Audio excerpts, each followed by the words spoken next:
Welcome. Let's see where this texture takes us today. Every blank canvas holds a mystery. Let's uncover it, one layer at a time. What if one forgotten tool could create textures that even expensive art supplies cannot? Today, I'm trying something I never expected to work. And honestly, I have no idea how this painting will end. Stay with me until the very end, because the final transformation completely changed the mood of this canvas.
Here's something fascinating. Right now, this painting looks unfinished. Maybe even ruined. Most people would stop here. But textured art has a strange secret. The more imperfect it looks in the beginning, the more dramatic the final result becomes. Sometimes, one final layer, one unexpected color, is enough to rewrite the entire story. Before I continue, I have a question for you. Can you guess which color will completely transform this painting? Will it be olive green, metallic gold, or should I leave it exactly as it is? Don't decide just yet. The answer is only a few moments away.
This is why I never judge a textured painting too early.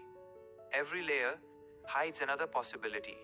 Every texture catches light in its own unique way, and sometimes the final few minutes become the most beautiful part of the entire journey. Tell me, which texture caught your eye first? I genuinely love to know. Until the next canvas, keep creating, keep exploring, and never stop seeing beauty beneath the surface.